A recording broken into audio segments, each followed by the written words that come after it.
Bonjour.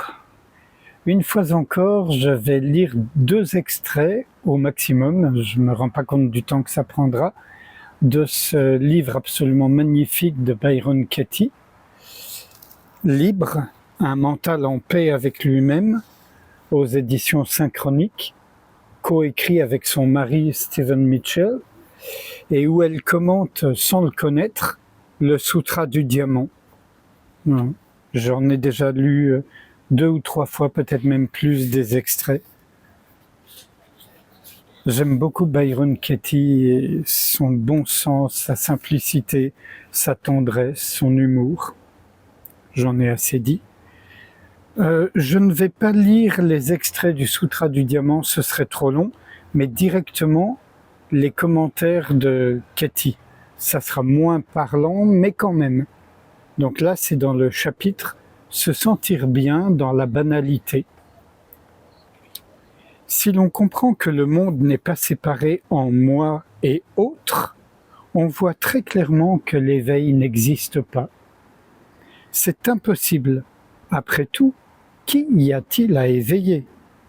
Il faut être quelqu'un avant de pouvoir faire l'expérience de l'éveil.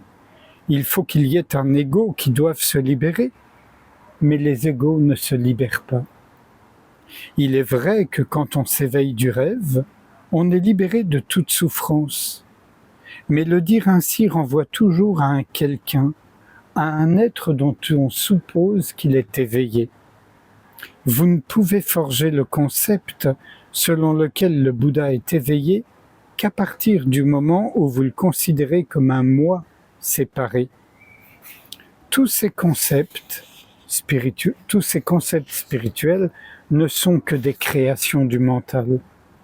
Que sais-je de cette forme imaginée que vous appelez moi? De nombreux moines qui écoutaient le Bouddha ont dû prendre conscience de qui il était. Personne. Mais certains d'entre eux, sans doute, ont voulu le traiter en gourou, le placer dans une catégorie différente, penser qu'il leur était supérieur, un être plus évolué ou exalté. Ils ont dû le regarder avec adoration, des étoiles dans les yeux. Le Bouddha a réagi en les aimant et en ne cessant de les aider à remettre en question leur mode de pensée afin qu'ils puissent trouver leur propre liberté. Comment auraient-ils pu prétendre croire à leurs projections? Il n'a cessé de leur dire qu'ils n'avaient rien que né aussi. Il les renvoyait constamment à eux-mêmes, à la seule voie possible. Ce qui est beau avec l'investigation, c'est que cette forme d'adoration ne dure pas longtemps, même si, pour l'adorateur, elle peut être très gratifiante. L'investigation nivelle tout et fait de nous des égos AUX. Nous raconter que nous avons un maître éveillé est une histoire agréable, mais c'est de la séparation. Les gens croient que la réalisation de soi est quelque chose de spécial, mais on n'est pas en paix tant qu'on n'est pas en paix dans le quotidien, dans la banalité. C'est là que l'on se sent vraiment à l'aise. Si quelqu'un me demande « Comment allez-vous ?», je répondrai peut-être bien. Cela c'est relié, cela c'est interpénétré. On ne peut donc me reconnaître. Je suis dans la foule, au coin de la rue, et je mange un hot-dog en regardant passer la fanfare. Je ne suis ni plus ni moins que vous. Si l'on est ne serait-ce qu'un souffle de plus ou qu'un souffle de moins que n'importe qui d'autre, on n'est pas en paix. Subhuti pose une question au Bouddha ou le Bouddha pose une question à Subhuti. Dans les deux cas, c'est le Bouddha qui pose la question et c'est le Bouddha qui répond. C'est la question qui fait naître la vérité. Avant de pouvoir répondre, je dois prendre conscience par moi-même de ce qui est vrai, car je ne voudrais pas créer de mensonges dans mon propre monde. J'ai un enseignement à offrir. Est-ce vrai? Puis-je absolument savoir que c'est vrai? Bien sûr que non. C'est cela l'enseignement. Il m'est toujours destiné. Je n'ai d'enseignement pour personne d'autre. Quand vous posez les questions et que j'y réponds, elle parle des 4 questions du travail qu'elle a mis au point. Donc, quand vous posez les questions et que j'y réponds, c'est moi seul que j'éveille. Et c'est votre sagesse, la sagesse qui pose les questions, qui provoque mon éveil. C'est la source de mon éveil. C'est ainsi que cela fonctionne.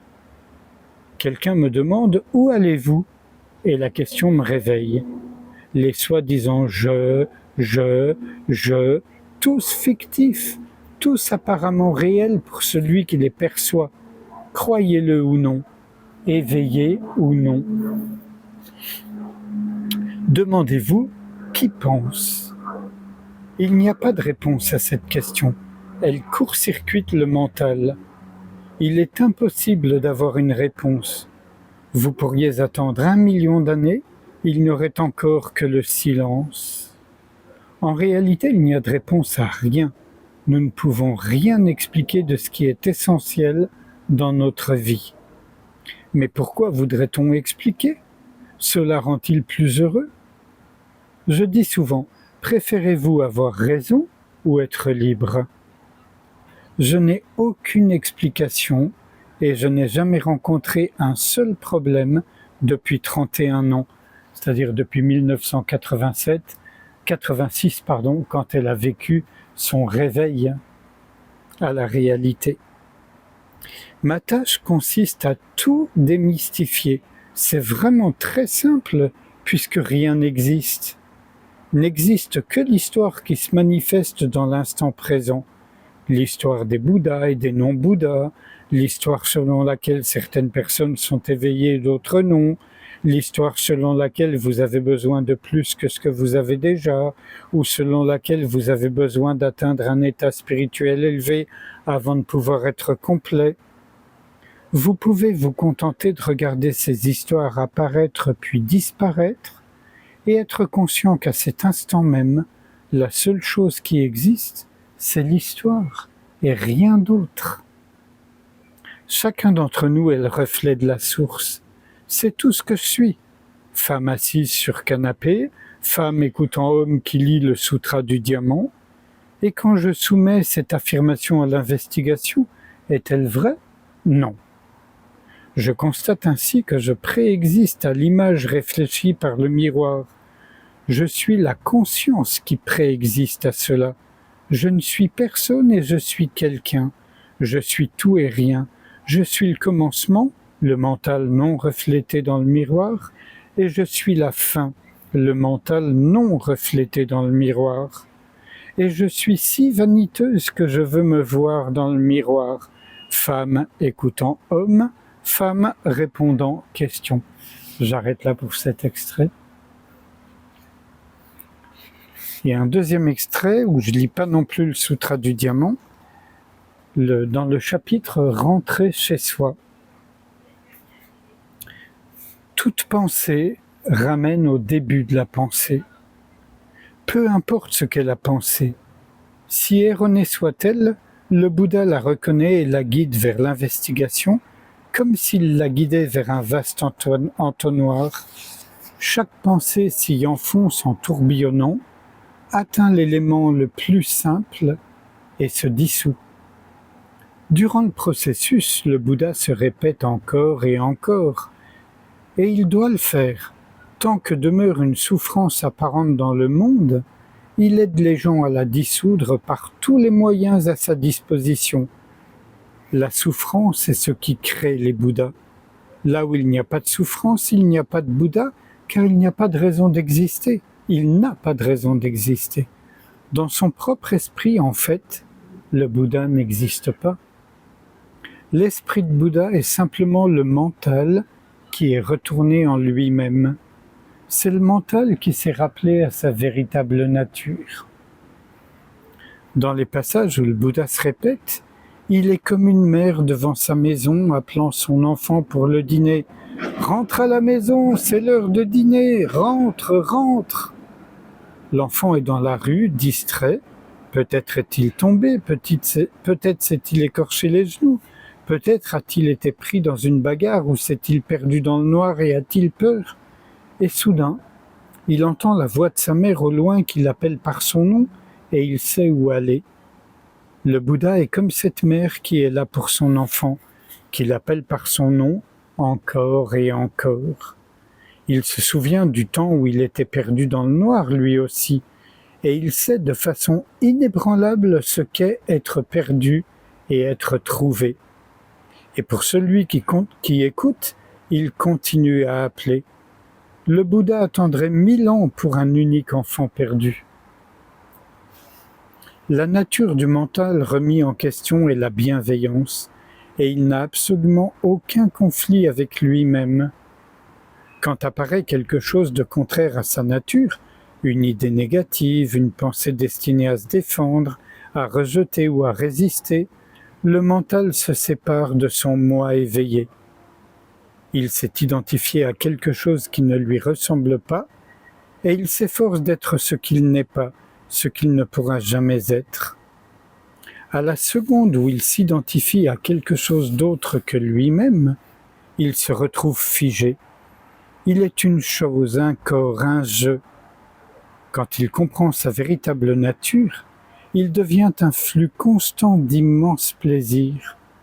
Lorsqu'il semble créer quelque chose, il observe mais il ne s'identifie jamais à ce quelque chose. Il sait qu'il n'y a rien à avoir ou à être, et finalement, il comprend qu'il est le début et la fin, qu'il n'est jamais né et qu'il ne pourra jamais mourir. Et sans réfléchir à ce qui vient d'être lu, je vous invite à passer un instant en silence, à ne pas vous impliquer dans tout ce qui se présente, sans forcément s'interroger qui pense.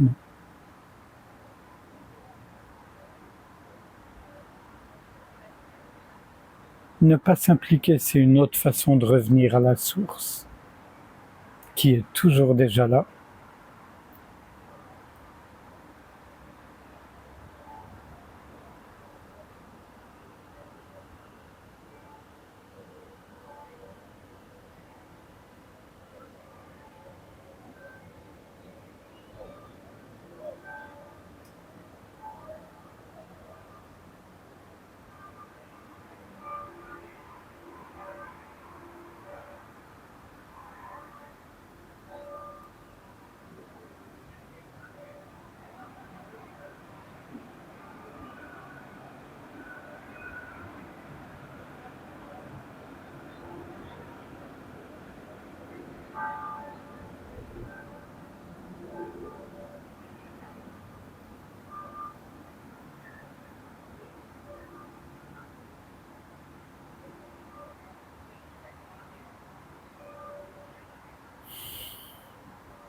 Je vous remercie. À bientôt.